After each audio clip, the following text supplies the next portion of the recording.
our market.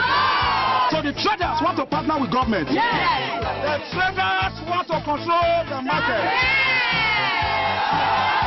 Whosoever that is giving them backing to oppress the poor masses, we shall expose that person from Benin to Abuja, from Abuja to Lagos, from Lagos to Port Harcourt.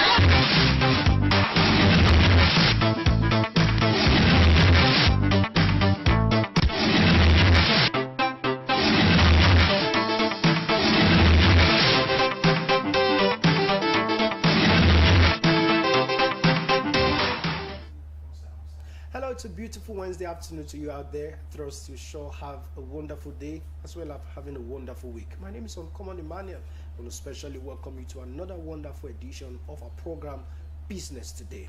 And you know, on this platform, we tend to highlight issues, topical issues that borders on the economy, individuals, and also the corporation. So we look at these issues as well as provide solutions when there are challenges. On this broadcast this afternoon, we're going to be looking at two areas, and that will be our focal point. We're going to be looking at career development as well as looking at the GDP and how the government can also support the manufacturing sector to ensure that we boost our GDP as well as our per capita income. Once again, welcome to Business Today. My name is Uncommon Emmanuel. Before we unveil our conversation for today, let's quickly see what the papers are saying, and we'll revert back. We'll just take some headlines.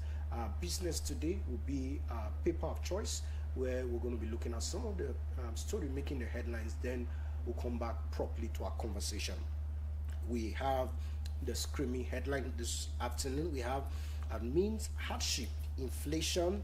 Tinubu spent over 2.3 billion naira on foreign trips in 6 months. Amid hardship, inflation, Tinubu spent 2.3 billion on foreign trips in 6 months.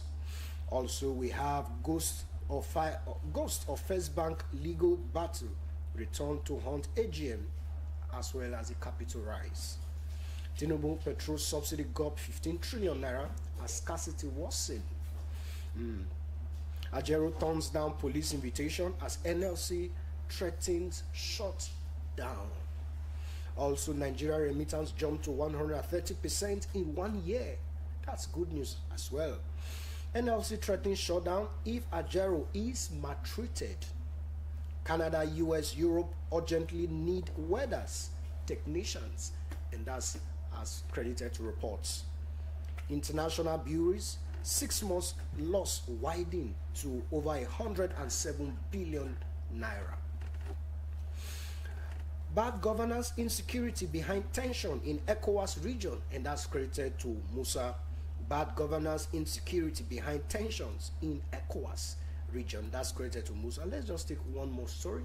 And we have investors suffer massive losses due to falsified accounts by companies, and that's credited to FRCN.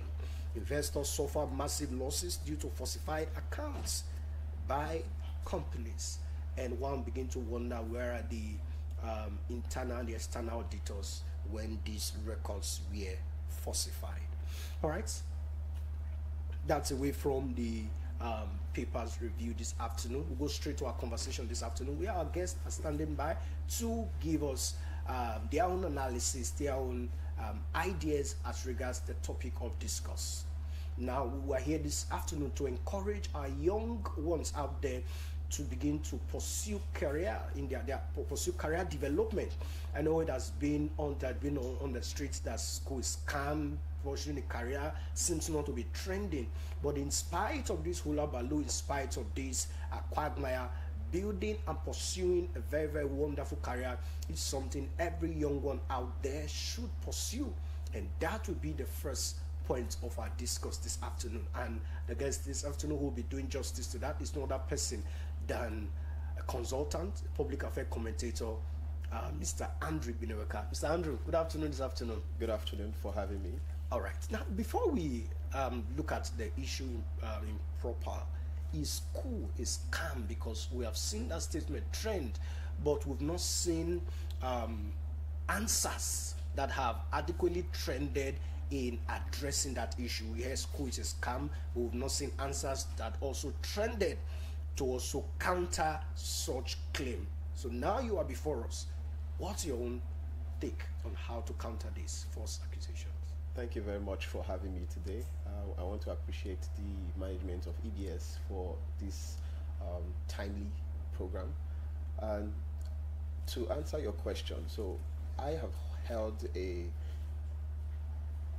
conclusion on that very statement, school na scam, as we say it in our local lingua. But what my own conclusion is that there are various perspectives to that conversation. So Sure. first we start with the student. I believe that any education that would transform an individual, that individual must play an active role in that education. And so what we've seen is that we've seen young people take to the street and make such claims. That is not to say that the education system is doing what it should do. But I often say that, would you rather put your future in the hands of a few group of persons who particularly do not even know what your aspirations are? Or would you take the responsibility to what I determine as curating your own learning experiences such that you are equipped to the skills, the knowledge, the experiences to better contribute to the community? So that's my own take on the conversation. So it's very important that whereas this conversation is going on, that young person out there should be very intentional about curating their experiences so that they are very much equipped to contribute to the global conversations as well as the society. All right, because we have a short phrase, school is a scam. Then we also, I also think we should also have a shorter phrase that counter such such a claim. All right, that's by the way, and that's the answers we've seen from our guest this afternoon. Now let's look at career, building a career. When we were growing up yesteryears, we had in the 50s, in the 60s, in the 70s, you hear people talk of career, pursuing a career, developing themselves. But in the 2000s, and it seems a whole lot have dropped. No interest. People are no longer interested. Other things have come to play. Now, give us your personal experience. Share your own career journey on how you have built your own career path, choosing your career path, building and also following that career path with our audience as we begin as we look into the conversation. Okay, thank you very much for that beautiful question. So for the past 10 years, I've worked in education, basically curating learning experiences for young persons, right? So both formally and informally. So I started out as a young boy who was really interested in, the emerging technologies. And so from computer to your digital devices to the softwares and the hardwares, I was very much interested in all of that. Now let's bring that into this conversation. As a young person, I realized that I loved to transmit knowledge. I love to share knowledge. Whenever I discover something new, I want to pass it on to the next person. And so from discovering that, I also discovered that I had a variety of digital skills and tools that are within my disposal. And so I took advantage of all of these to contribute in some way. So when I got into the University of Benin, one thing I said to myself was that by the time I'm leaving the university, I'm not going to be out there looking for jobs. Jobs are going to be looking for me. So that was a resolution I made, and one I think every young person should make today. It's about crafting a vision for yourself. It's about deciding how you want to contribute to the community around you, how you want to contribute to the people around you, and then discovering the skill set that is needed for that particular path. And one thing I always suggest for young people is, as you're in the university, there are certain things that are calling you out, right? There are certain things that you feel passionate about. Is it the girl child? Is it education for the vulnerable? Whatever it is, you sit down with yourself and ask yourself, what are the tools that are needed for me to better contribute to this, right? And one way you can do it, even without all the grammar, one way you can do it is just go online. For example, you say you want to build a career in communications. So we are delving into the point of career planning. Planning, yes. Planning your career. Yes. All right. So you begin to follow these steps. Exactly. So you begin to decide. Okay, you go online, get maybe a job, a JD, what they call job description. You often see the requirements that it takes to do that particular job. then you ask yourself, what are the skills here that I currently have? What are the experiences here that I currently have? And what are those ones that I don't have? And how can I develop this set of skills and this set of experiences? So that's basically what I did. You know, from getting all of this, I began to try different tools, try my hand with different volunteering opportunities, and that was how I was able to grow my career to this point right now. And so for a young person, you can adopt that also. You can decide, okay, since I need XYZ skills, then, and I need XYZ experience, because it's funny now, employers are requesting for 5 years experience from an undergraduate or someone who just recently graduated. And often when young people come to me with that question, I'm like, okay, they expect that there are certain things you should have done while you're on campus, right? And so that's something that every university student right now, any young person right now should think about. What are the skills that I need? How can I learn the skills? And one way you can do it is by serving. From your local place of worship to the marketplace to the organizations around you, you can find a way to serve, find a way to contribute what you currently have to acquire what you do not have. Yeah, talking about serving, I had a practical experience. I had someone who went for a job interview, and they asked, okay, tell us your what you have. And he said, he brought a jotter, and he said, in my local church, I have won 150 souls to the church. And the employer said, you are hired. As practical as that, he brought the note. He said, here are their names. I saw them on the street, followed them up, spoke to them, and here they are in church, 150. So in the mind of that employer, I would say, this guy is already an asset. Yes. If he can do that for a non-profit organization, what will he do for a profit-making organization? Exactly. Let's look at the issue of volunteering. In an era where people believe in do-it-yourself scheme, we believe we can do it ourselves. I don't need a boss. Fire your boss. Be your own boss.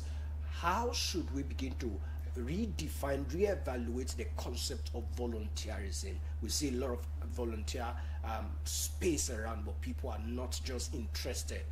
Also, we see people talk about how much would they pay me if I do this thing. People, I know in the early 90s, you hear work for free, especially when the team Rich Dad Poor Dad mantra came on board. You hear people talk about work for free, but today it seems that is an old jargon. How should people begin to redefine the concept of volunteerism without pay? Okay, so I would just provide my own perspective to this conversation. Sure. Now, I do not believe that anybody should contribute value for free, right? But even the term free can be put in different perspectives. So you can volunteer with an organization, and what you're getting out of that is a recommendation letter. You can volunteer with an organization, and what you're getting out of that is a job, right? I have worked with organizations that by the time I'm leaving the organization, I already have someone who is recommending me for another job, right? There are organizations that pay stipends for volunteers to work with them. So whatever it takes to do the job that you are doing, they provide it for you. Now, it's very important that young people, first of all, you have to understand that the job market is changing as you see it, as we know it. There was a time where our parents, by the time they are graduating from the university, there are jobs waiting for them. All they just need to do is show up for the interview, have a conversation, and they have the job. But now you see that the way jobs exist now, it exists in communities. So you see that before a job goes out, they already have someone they are interviewing for that role, right? So as a young person, when you are volunteering, in order to not fall prey, because a lot of people want to volunteer because now there's so much conversation around volunteering. Everybody wants to volunteer, but you see that you have a lot of people volunteering, but they are not in any way contributing value to that organization. So how do you contribute value to that organization? And how do you make sure that your contributions are recognized by the people who move the pen? Because it's very important, right? It's by building the necessary relationships and making sure that you are managing your communication, especially with the people who make the decisions. Because at the end of the day, when you do something and people do not recognize that you have done that thing, it's not going to matter in the scheme of things. Probably it will matter to you, developing yourself as a person, but it will not in any way contribute to what you're going to get out of that experience. All right, now let's look at the role, how crucial is mentorship, because there's no other time where we'll talk about the issue of mentorship. We'll talk about recommendation, like you have rightly pointed out. Now let's look at the issue of mentorship. Now, how crucial is mentorship in building a successful career? You know, the mentorship over the years have been bastardized, but it seems to be resurfacing again because of the current market terrain. Give us your own perspective on how crucial it is for young people out there to begin to seek for mentors, and also to grow in that space where they begin to get mentorship.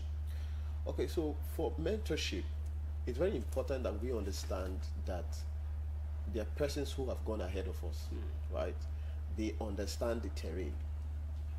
Yes, you are going to bring your own unique contributions to that path, but first you want to walk in the shoes of those people, and they provide the guidance for you, right? They provide the relationship you need, right? So there are persons who would you volunteer with them. From volunteering, it becomes a mentor-mentee relationship, yeah. Right?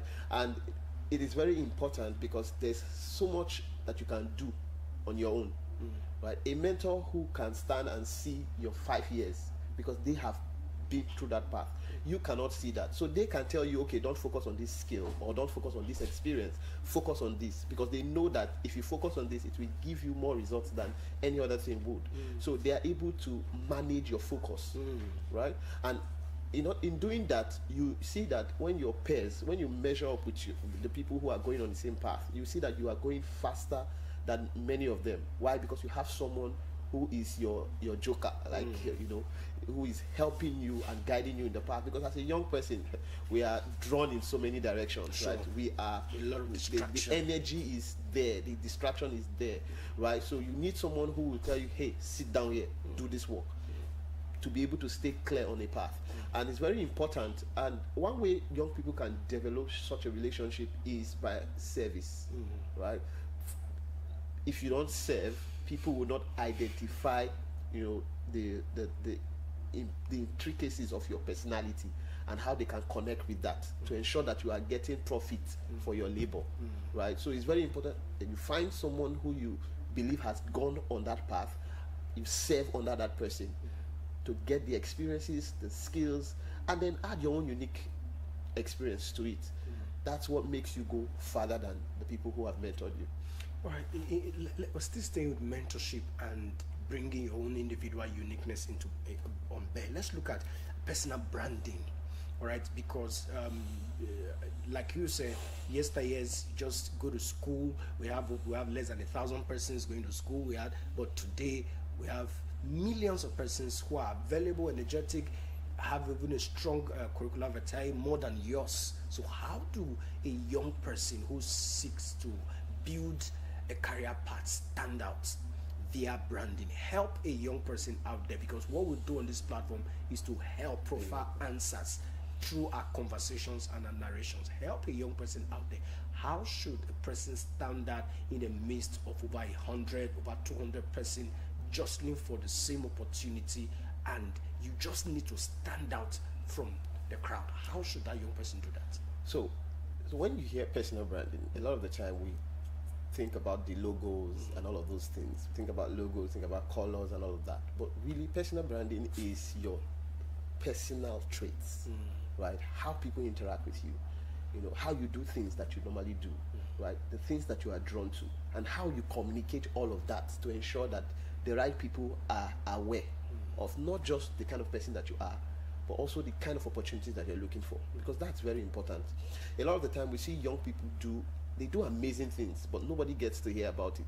Or if you're coming from a Christian background, you hear people say, I don't need to, it's pride for me to be talking about all of these things. But if you flip that conversation, you see that there are a lot of people out there who would not be inspired to begin their own journey if they don't see the things that you are doing. Sure. That's how I think about it. Yeah. And so it's important that young people begin to curate, what I call curating their personal brand. And how do you do that, basically?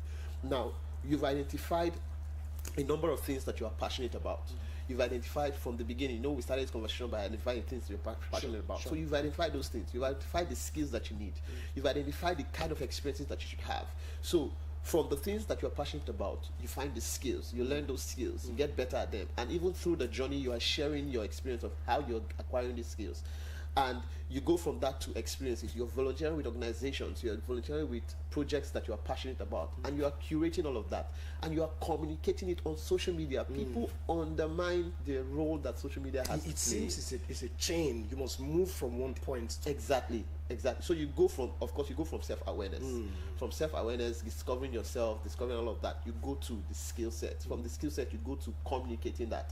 And then when you communicate that, there's a certain way you communicate it that people it resonates with people, right? You may not get it the first time, but if you stay consistently, you get it, right? I've had opportunities to work with organizations that I did not have to submit a CV. Someone just says, I have somebody, blah, blah, blah, just call me. Alpha, are you free? Yes, I'm free. Come. I go and we have a conversation, and after that, it's a job. Right? And you see that there are persons who are out there still saying that there are no jobs. But the concept of the future of work is a concept that not many persons are familiar with, right? When we talk about the future of work, we talk about how work exists today, right? It's different from the way we used to know it. And sometimes it's just because you do not have the personal brand to back your CV. Because when you create a CV and you submit it, your employer is going to do a background check on you. Guess where they go to do your background check? On social media. So tell us how this, in a minute, we're wrapping up, how social media, because I see a lot of persons, they don't take their social media handle, they take it for granted.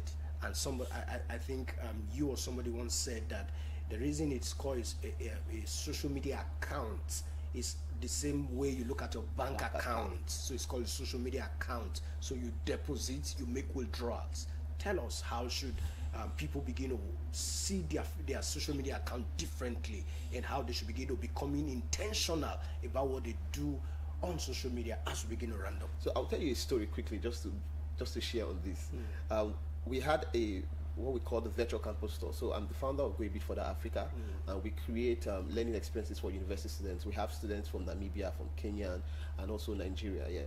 And so when we had one speaker one time who came to speak, and he was sharing his experience, how that he left the country, and he was at the embassy in another country, and they had to send his colleague, the person he's traveling with, they sent the person back. Why? They did a check on that person and saw that the person had made a comment on social media about something that is detrimental. Do you get? From that, they sent his friend back. Social media. And a lot of young people, we go online and we say things. We just want to be a part. We just want to follow the trend. Want to have our voice in the conversation. You don't know, 5 years from now, that comment that you have made, that post that you have made, will come back haunting you. So the internet does not forget. The internet does not forget, and it's more what we call it digital footprints, right? So if I want to track that truly, you say you are passionate about XYZ, I will go on your social media and see your tracks. The last thing. Exactly. What have you done in that space? If you've not done anything, then you are lying. So you cannot come and tell me that you're passionate about the girl child, and when I go on your Instagram, all I see is you in a bikini, or you in a short knicker at the beach. That's all I see. It doesn't tell me that, okay, this person is fit for this job. And so as a young person, you're building your career, it is very important that the things you're passionate about are the things that you are curating on social media. And as you do that, usually when if you have updated your CV, you see that the prominent link on your CV is your LinkedIn profile. Because why? When they are done looking at your CV, they go on your LinkedIn and they look at it. We had a program recently organized by 360 Copper Network in partnership with imwae.com. So imwae.com, we create learning experience for young people to better to develop them in their career and their professional life. So we had that program at JUPSA, and we just asked the NYC core members, about 112 NYC core members, we just told them, okay, Google yourself, right? Take your phone, put in your name, and hit enter. Search. And let's see what comes out. Some persons were not excited about the things they found. And that's what employers are doing. Sure. And you see that you don't even get called. You submit CV for 5 jobs, you don't get called for anyone, and you're wondering that yes, there's somebody doing it in the village. That's not true. You are not doing it the right way, and it's very important that this conversation continues to we continue to share this kind of conversation so that young people are familiar with these things so that they can get the opportunities that they are looking for. All right, certainly time is not on our side. I would have loved to continue on this conversation, but what we'll do, we'll invite you again, obviously. So this time, let's see if we can go to an executive section. Now, you know, we'll have the general section, we'll have the executive section. But before we let you go, let's look at the future trends. What are the what emerging trends or industry should young people be looking at? Because the era of I don't want to mention any profession, the era of certain professions seems to be taking the back seat. There are future professions that are trending. I went online, I was seeing AI and this. I was like, this is the future. What should young people in less than 1 minute address our young people out there? Somebody who's at home watching this program, you need to take away what should be the emerging profession. Okay, so we've talked about personal brand and all of that, right? So as the future of work continues to evolve over time, we see that there are skill sets that are very important. They are not like, it's not like, you know, before we used to say I'm a graphics designer, right? Now you cannot just be a graphics designer. There are other things that you should build around that, right? And so now I think young people should be very, very much interested in being digitally illiterate, digitally literate rather, and also understanding how to use AI. There are courses out there that they can take. There's a community currently which is AI Global Council. They curate learning experiences around AI. So you want to be a part of such community so that you can stay in the know of these opportunities, stay in the know of these skills, the tools. Because when you are working for an organization and you are able to, sometimes my executive just says, so I need a slide for XYZ, please can you prepare a slide? All I just have to do is go on gamma.app. When I go on gamma.app, I put in my notes or I put in a keyword. It generates a slide for me. It takes me less than 10 minutes to edit that slide into what my executive wants. So there are PowerPoint seems to be about. Exactly. So you have to stay in the know of these tools and find a way to create, like I say, you have to curate your own learning experience, because you are the only one that is certain of the path that you are going on. You are the only one that knows the career that you are chasing. So you are the only one that should be researching and understanding the peculiarities around that. Wow. That's the voice of Mr. Andrew Bineweka. Fantastic conversation. We'll come again. We'll have this conversation again where we'll talk about artificial intelligence, AI, and the future. Because I see a lot of persons complaining there are no jobs, are complaining about the nation, in spite of the challenges that we're facing as a nation. You can see guys like Mr. Andrew doing where you look sharp and it seems you are not in this country. I will see people who are here and also work abroad, do jobs, you know, that other climes. It means there is something they know that you should know at this point in time. Mr. Andrew Bineweka, thank you for your time. We'll continue this conversation again. We'll take a short break. When we return, we'll look at production and the manufacturing sector. And you, what are you producing? Are you a consumer or you are a producer? You find yourself when we finish the next conversation. Stick around with us. Business Today continue after the short break.